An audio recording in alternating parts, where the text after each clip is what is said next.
All right, welcome to the Leafman podcast. I'm your host, Trevor Taylor. This is Brooks McWhorter. Happy to be here. happy to be here. And on camera for the first time. Yeah, and on camera for the first time. Yep, he's been in the past 10 episodes, and you guys have not seen him, and now there is a face to the voice. Yep. So how the format is, this is like a new format for us, so I guess we'll start off by explaining kind of what we're thinking. We're going to start off, the setup will kind of change a little bit as we progress into this studio that we have for podcasting. But we're going to start off every episode by writing down a couple of things on our coffee table that we want to talk about. And then we will discuss them throughout and kind of like use these notes to make sure we stay on topic and on track. So do you want to write down the things that you got? Yeah, I wasn't super prepared for the table to be ready, so I've got a couple things I can talk about. I'm gonna put on why do you read books? Why do you read books? How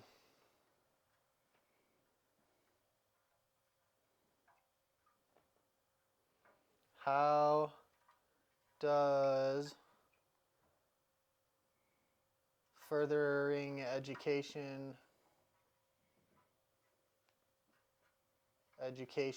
help?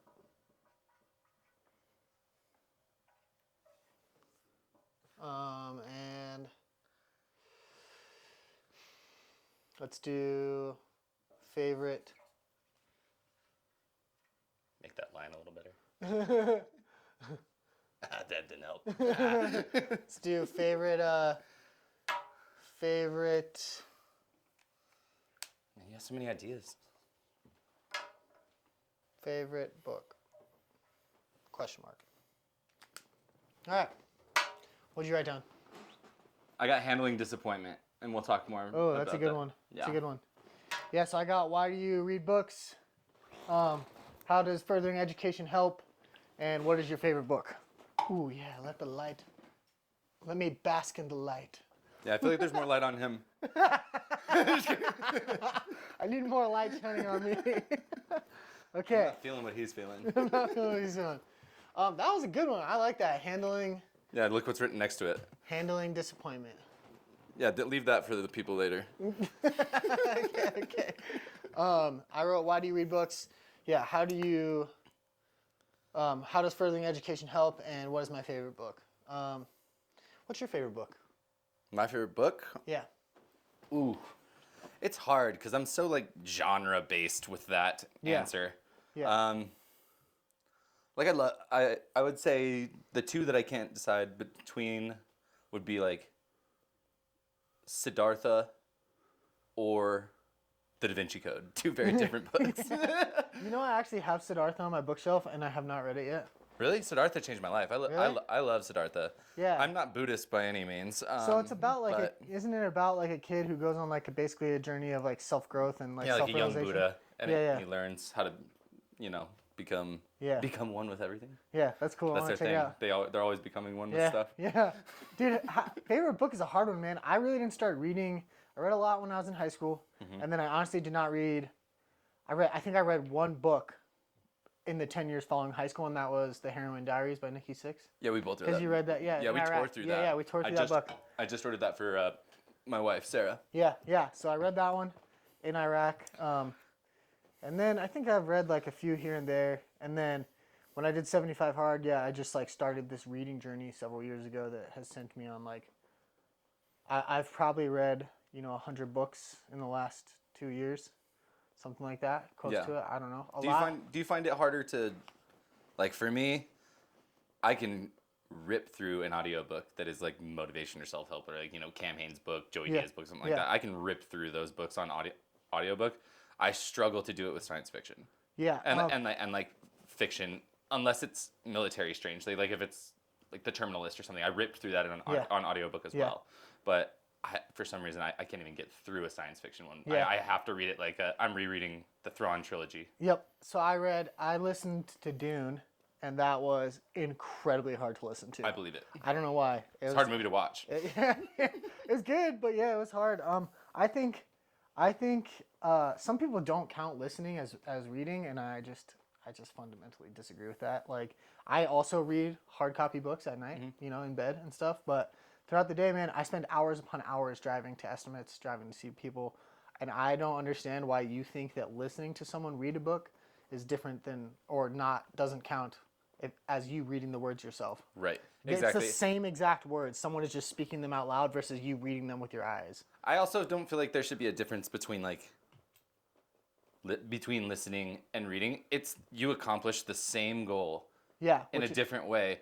So it's you didn't even really read that book. Yeah, no shit. I listened to it. Yeah, but I listened to it. But I consumed the words. I consumed the words. Yeah, I know the story. I know the story. So I don't know. I disagree. I think both of them are good, but I listen to a ton of books. I also read a lot of books, but I also listen to a ton of books because I do my 6 mile walk every morning, and that is a whole hour and a half that I spend. Just read at stoplights, bro. Yeah, read solids. For the first like 2 years of reading, I was the same. I just motivational stuff, you know, Cam Haines, David Goggins, this guy, that guy, yada yada yada.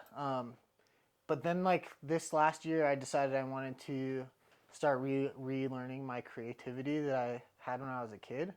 So I started reading fiction again, and or listening to fiction It's again. fun. I love fiction, man. Yeah, I'm listening to the Stormlight Archive right now. It is so there's like there's like 5 books. It's going to be a 10-book series.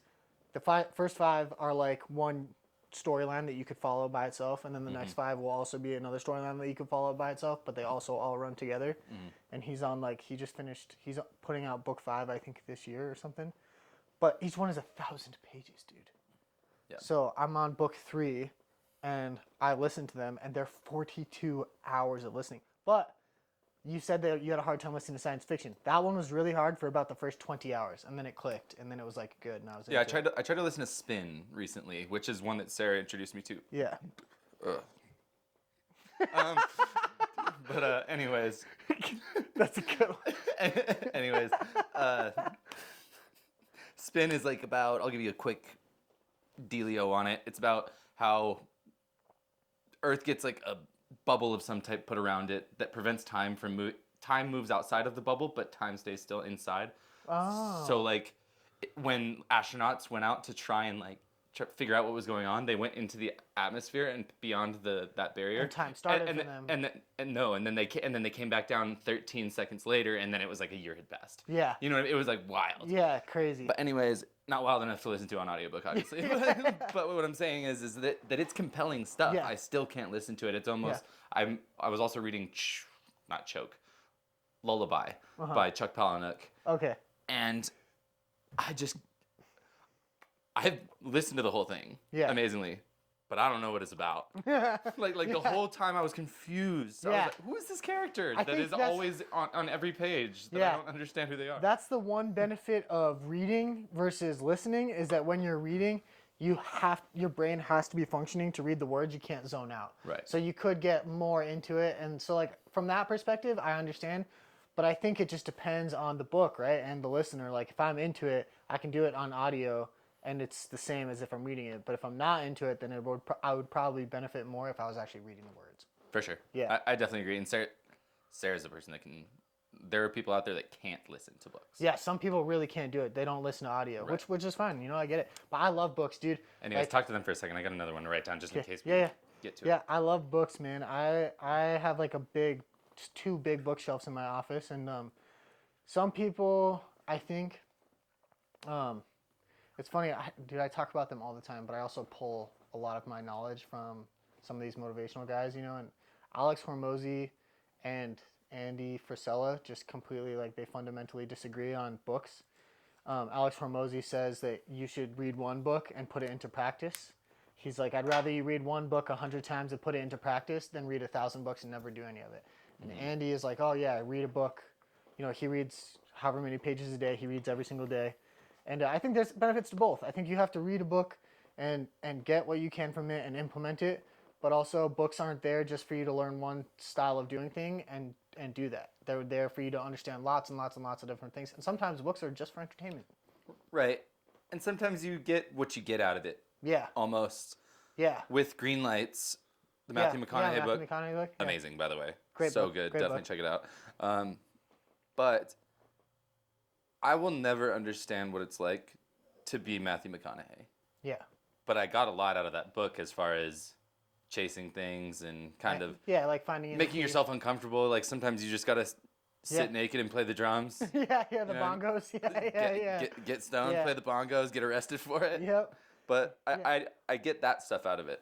Yeah. You know what I mean? I don't understand. I don't read it and be like, well, I guess I'm gonna go buy an Airstream. Yeah. and do exactly what he did. Travel all over like he did. Yeah. Yeah. Yeah. Sometimes it's just like good stories for you to understand. Like I read I read Little Black Stretchy Pants. That was the Lululemon story. I read the Vans story. I've read a lot of these stories. I never heard of the Lululemon one. Yeah, it's good. It's about the founder of Lululemon. And the Walmart store, like Steve Jobs, all of them. But they're all like, I pull different things from all of them that I implement in Trico, or like little things. I'll pull like one little bit, like in the Van Dorn book. It was never. He never. It stopped being so much about the money and doing all these things as it was just about, building something that was cool and like could support his friends and family, and like taking that little tidbit and implementing in Trico, Yeah, I gotcha. or just like these little clips that you take from each book. And honestly, I like knowing other people's stories. Yeah. Maybe I'm a nosy guy. I don't know. I don't think it's nosiness. It's just I think it's fun. I think it's fun to explore the entire spectrum of the human condition. Yeah.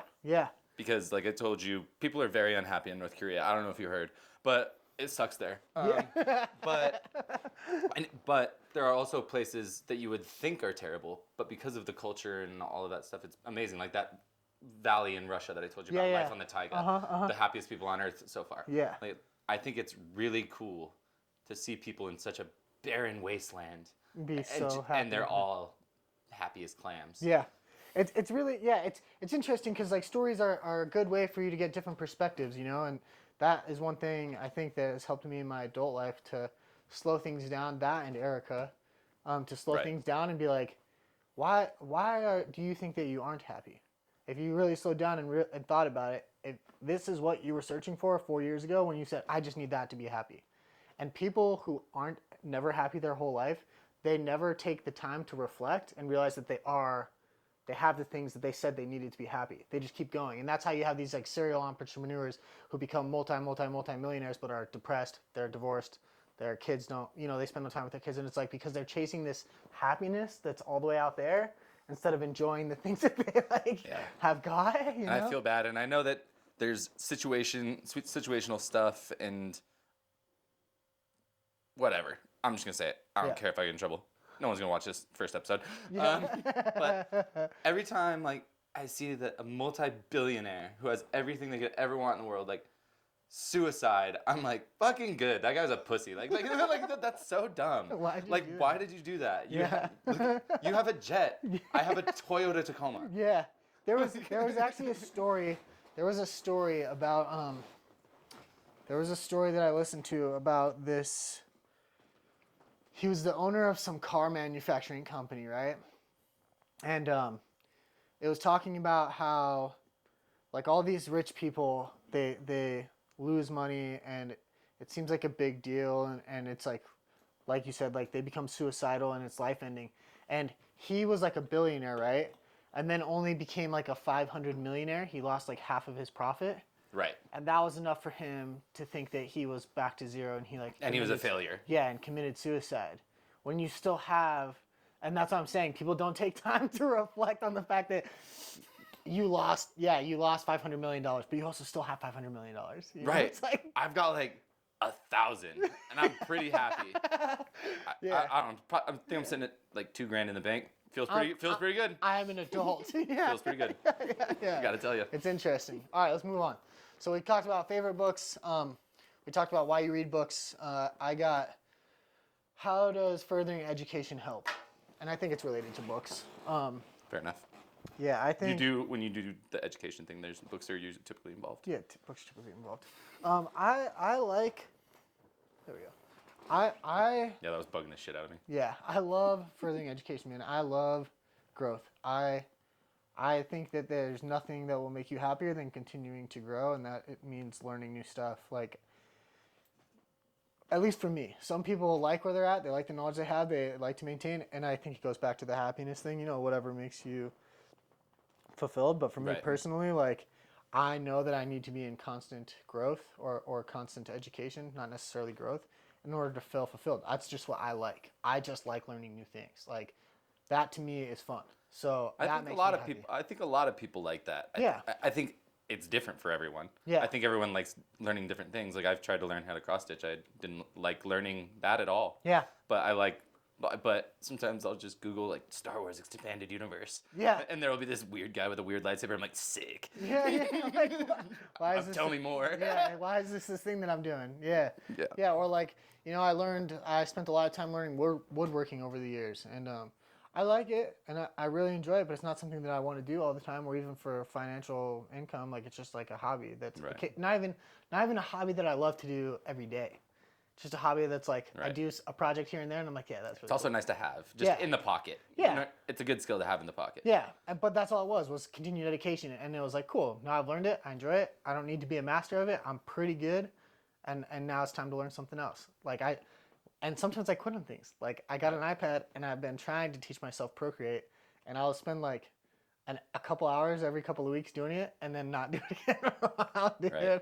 So, I don't know. I'm learning that Final Cut Pro a little bit. My buddy that's doing with me he's a little better at it, but he's used to that kind of stuff. But Final Cut Pro is hard too. I feel like to do the hard stuff. It's pretty intuitive as far as putting a video clips together and Yeah, editing them somewhat fine. yeah, But all the other stuff, when I looked at that, like doing the Guy Ritchie freeze frame, they were like level 1 out of 5 difficulty. I was, yes. yeah. And then I watched the video, and it was not 1 out of 5 difficulty. Yeah. It was 1,000 out of 5 for me because I've never touched it. Because It you was never touched it, yeah. But It's a hard thing to learn. yeah, and that Procreate stuff, my tattoo artist Justin said that took him a little while at first, but now he uses that half feature. Yeah. He only ever has to draw half of a tattoo. And it has a mimic of Yeah, it. Yeah, that's exactly. crazy. It's wild, yeah. right? Yeah, it's good, man. But see, like that furthering education, like you wouldn't know, you don't know if you don't like something until you try it. And even still, it's just good. It's a good thing to have in your life, the desire to learn more. Because I definitely don't want to be at the end of my life and be like, I wish I learned how to draw better, or I wish I learned how to do such and such, or like I wish I had spent more time learning cool new things instead of doing whatever that wasted my time. Right. And even those things might be a waste of time. I don't Yeah, know. I feel like you always should have something in the pocket, Yeah. something to do maybe. Something fun. I don't know. Because I don't have many hobbies. Yeah, you you know don't what I mean. I love video games. I love hockey, and I love. That's pretty much it. Yeah. I love making my food videos and Yeah, cooking. your food videos, That's a great time. I love Yeah. that. But that's about it. But that's about it. Yeah, and that's okay. But like you wouldn't have known about the food videos until you I decided tried. to like educate yourself and go try it. Oh yeah, that's where I was going with that. But like when you're an older man and wishing you had done like all those things, I feel like that's when it hits the hardest, when you're older and you're not doing as much. Like you're retired, so you're not even doing work anymore. Yeah. And So- they just like get bored and like old guys will retire. Like you'll retire to do some woodworking or something like that, and there are people out there that don't have those skills or any kind of hobby. Their life was like their monotonous job or whatever, and they retire, and they just go, yeah, you see it a lot. "What now?" Yeah, a lot of military guys, man. They agree. sergeant majors get out after being like in the military for 25 years, and they just fall into like great depressions because they don't know what to do with themselves because they spent 25 years just being a military guy, and now you're 45 or 50 and you have no idea what to do with your life, and it's hard, man. Yeah, I got out. It was hard to get a job at 20. Yeah. They were like, "What are your skills?" I was like, "I'm really good at kicking indoors. I can pull the any pin automatic on a weapons, grenade." any automatic weapons you might operate inside this office building, I gladly take that over." Yeah. Other than I can that, disassemble and reassemble a 240 Bravo in less than 1 minute. my only admin skill was doing the counseling statements. Yeah, the counseling. 'Cause I was an NCO. Yeah. But that was about it. Yeah. Yeah. So I don't know. That's why I think furthering education is good. I just like to be in a pattern of growth. I think especially as far as like being an entrepreneur for me, like I can't be the same man next year that I am this year or the year after or the year after if I want Trico to grow because Or you'll be bored. yeah, like how can I expect it to be at this new level if I have not learned how to manage the new level? Like every year that it gets bigger, I have a new level that I have to grow and expand my knowledge because like right now we're running a 10-man team. What happens when we run a 20-man team? What happens when we run a statewide company? Like I don't have that knowledge, and unless I continue to further educate myself, I won't have the knowledge to do these things. I mean, you could wing it, but it's a very painful process, you know? Yeah, exactly. I And try to be at least a little prepared. yeah, and there's so many different forms of education. Yeah. If you tell someone like you need to get educated, like I feel like people think about college and stuff like that. Yeah. I mean, you and me trained in welding. Yeah. We trained in, I mean, all the machine Carpentry, shop stuff, yeah. carpentry, Machine doing shop. remodels, Remodel hair. hair. Yep. Like that's all stuff that we have in the pocket. That's all stuff you and I can do when we retire. Yep. If we want to. If I want to, yeah, I could literally. I still cut hair right now. Yeah, me too. And it's interesting because you could literally, what do they call it? Like YouTube education. You can literally learn anything you want on YouTube. It's all right there for you, man. So it's mind-boggling to me when people say, you know, oh well, I can't afford school to go learn how to do that. You don't need to afford school to go learn how to be an artist. Just go start drawing. Like go watch on YouTube. YouTube. Everything. All of it. All of it. Don't know how to change your tire? YouTube. Don't know how to hang a portrait in your house? YouTube. I don't think there's, I mean, with the exception of. Those are all basic things too. There's crazy. Did you get? I forget where I heard it. I heard it somewhere. Maybe it was you that said it. I don't remember. But someone said, "You give me the right YouTube video, man, and I'll do open heart surgery next week." I was like, "Dude, I love it, man." 2 or 3 of them. Yeah, good for you, man. Oh, all right. Yeah, that's how I really feel about it, though. I mean, maybe not to that extent, because I'm not gonna risk somebody's life. That's fucking you to an extent, though. You would do that. That's, probably. You're that person. Yeah, You would be like. I'd risk it. Like if you didn't have to have a doctor's license, I believe that you could get a job at a hospital as a surgeon on sheer confidence alone. You know, I'll just do the Majoral Argentina, and you splice that and you wrap it up into the carburetor. You wrap it around 2 times, you pull it through, and good to go. Like, do you just describe how to tie shoes? Yeah. Maybe. Yeah, the bunny goes around the tree, through the hole, and up through the loop. They're like, no. You're hired. You're hired, man. What kind of saw would you use to cut this limb off? 201. The 201 handsaw. Just so you guys know, that is a small chainsaw. Trim saw. Trim saw. All right. What do you got? All right, yeah, let's talk about my recent handling of disappointment. So it's the Stanley Cup playoffs right now. Kings made it. Obviously. Yeah. But honestly, this is a serious thing. I mean, disappointment is something you have to handle. And I feel like it's harder for me, and I only use the sports thing because I am such a big LA Kings fan. Yeah. But they play a 7-game series every single time in the bracket, and they won their first 2 games away from home against Edmonton. At Edmonton's barn. Yeah. And that's a big feat. And they beat them twice in a row at home. And then, I was like, you get fired up, and just like when stuff starts going right for the company, you get fired up. Yeah. Like something's going right. Say we're gonna get this new dump trailer, and we're building ourselves, and we're like, yes, dude, I'm so excited. LA Kings are finally winning. I'm gonna have this good new dump trailer. Yeah. And then they lose 3 in a row, which sucks. Yeah. And it's honestly it hurts me to watch the Kings lose. It really does. Just like it would hurt you if that dump trailer deal fell through. Yeah. At last minute. Yeah. And I don't even handle it well. I get really mad, but I think that the key to it is just knowing that there's going to be another hockey season in 2024. Yeah. There's always going to be another thing. How to handle disappointment. Yeah, because we're both so good at it. We're both professionals at it. How to handle disappointment. That's such a loaded question, man. Because there's never you can't just turn it off. Can't just turn it off, yeah. And it's different. You can't turn it off. And it's different with it's situationally different, right? So like when I get disappointed in my marriage, it's like or things go wrong, like it just seems so much more painful. And I'm not good at handling that disappointment, so I react poorly. Like I get guarded and like overly offended and like, you know, that is, I do not handle that disappointment well. And I don't know why. It's just that one is different. Same And then with and then you feel bad about it. yeah, and then you feel bad about it, and then it makes you more disappointed. Right, yeah. Taking it back to hockey, like if the Kings lose a game, I am never just like, that's a good fucking team over there. Yeah. You know what I mean? They did a good job. Yeah. No, I'm like, refs blew it. Yeah. Terrible. Edmonton cheated. I watched him slash this guy. No Yeah. call there. And then after I go on that rant, I look at myself in the mirror and I You're just say, the disappointed. Kings lost, bud. Yeah. The Kings lost. Yeah.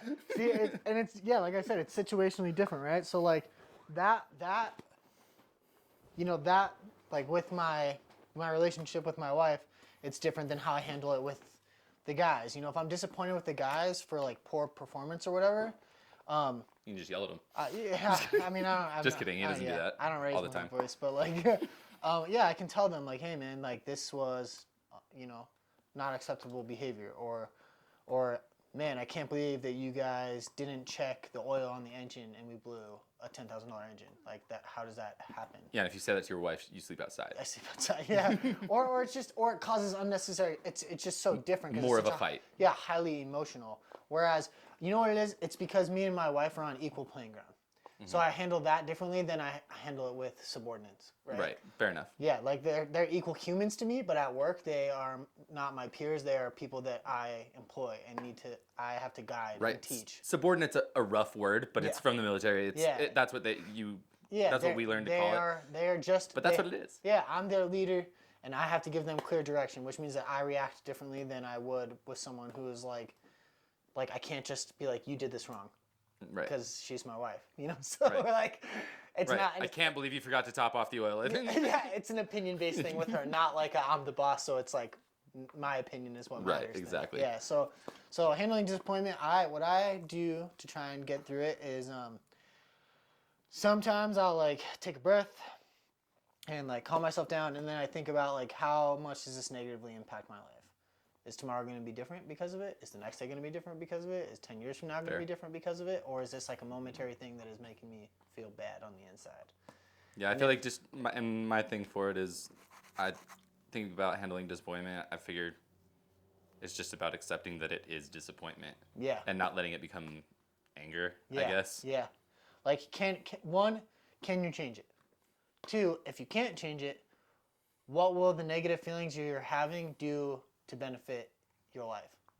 And 3, if they aren't benefiting your life, then what can you do to let them go and move on and find a solution so that you can get past the disappointment? Yep. That's kind of like what I think about it. I agree. Yeah. For sure. What do you got? What's this last one? We got time for another one? Yeah, I just wrote it just in case we need to back up. Yeah, we got one. We got time. This is something I think about a lot, and I think the idea is changing going forward situationally. Yeah. But I wanted to bring up the argument and see what you thought as a non-video game player for the most part. Yeah. Yeah. I know you play Zelda and all that shit, but video games rot your brain like question mark. That's what the message has always been since we're kids. Yeah. But no one ever takes the second to truly step back and see that you're doing the same thing as doing a jigsaw puzzle. Yeah. Or, working on hand-eye coordination. Yeah. You're doing the same thing. You're learning movement. You're scanning. I mean, I think there's something to be said that there are 9-year-old kids that I think have the strategic ability to lead a platoon into war. Yeah. You know what I mean? Like, there are kids on Call of Duty that I would trust with my life. I actually... You're learning a lot. I think I have a good handle on this one. Go ahead. And I think video games can be, they're beneficial. I think they can also be bad. I think it depends on a multitude of things, and it's pretty easy to identify, right? Mm-hmm. One, is the game actually extending your brain power? So is it like a puzzle game or a strategy game or an educational game? 2, is it just an entertainment game? Because that's okay. It's okay to also have just entertainment games. Like there's reality TV. I think reality TV is just dumb, dude. But some people like it, and it's just there for pure entertainment. So of those two... It's purely to check out of real life, I feel check like. out of real life. So of those two things, of those 2 video games, or in the third category, is it bringing like poor influence into your life, right? Like, I don't know of any, but I'm sure there are video games that are just like completely rancid and disgusting for no other reason than they're rancid and disgusting. For sure, or super. Just like there's movies like that, you know, like. Right, but So which one of those categories does the game fall in, and how much time are you spending on it? If it's like a strategy or a puzzle or a learning game, like I would be much more okay with my kid doing that than watching reality TV. right. If it's just an entertainment game, how many hours a day are you spending just on entertainment versus actually educating yourself or learning something new or using your brain? You know, is it just checking out? And do you need it to check out for how long?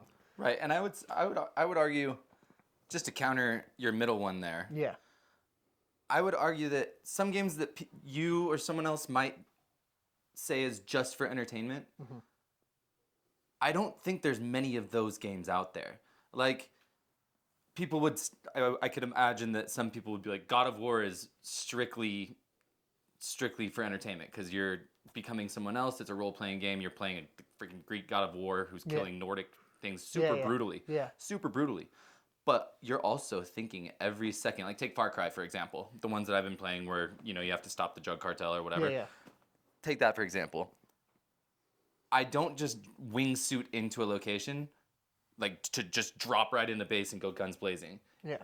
I come in on, you know, fly in, and I keep an eye out. And I think this is what the majority of kids and people that are playing video games do. I'm looking for, like, the highest ridge that I can get to that's outside that base. Yeah. I feel like even Far Cry, it could be categorized as just an entertainment game.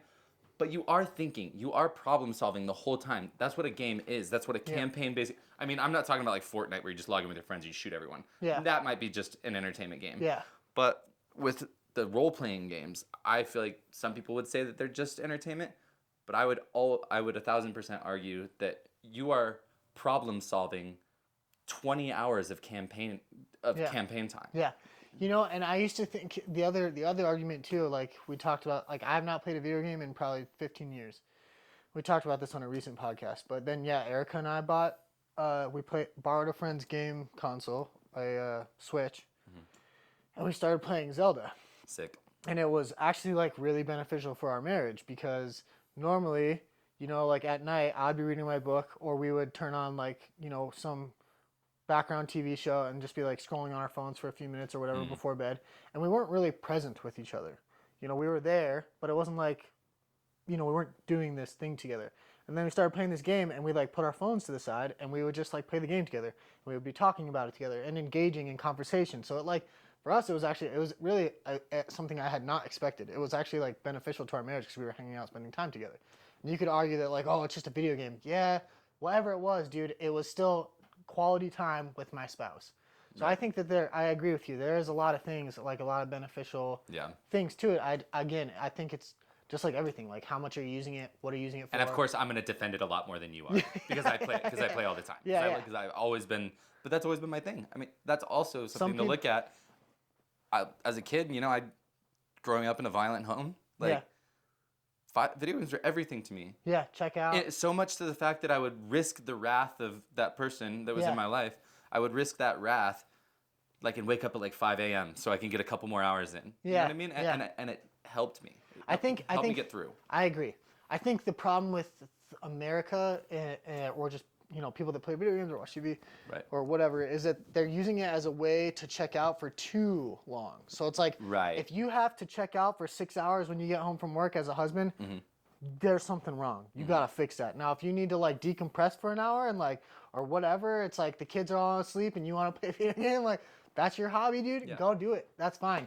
But if you have to check out and you can't function without like just zoning out and doing this thing where you forget the whole world for several hours a day, then you probably need to reorganize your life and figure out why that is. Yeah, and I think last kind of part on this, I know we're short on time, but I also think that once it gets to the point where it affects you to an extreme amount, like, don't get me wrong, I have thrown a controller in my life.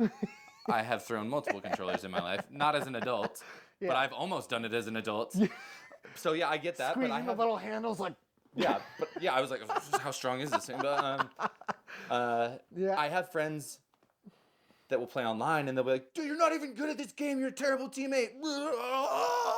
It's like, shut up, dude. Shut up, yeah. That might be the first time this kid's playing this game, and you're ruining it for him because you're yelling at them. Exactly, dude. Like, why are you making people feel like shit? They probably aren't. He's just here to have a fun time too, man, and you're making it not fun for him. Yeah, exactly.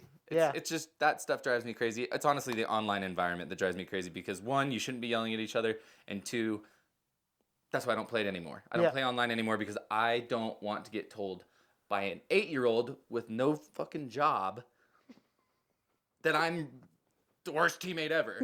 Well, nice kill-death ratio, man. It's like...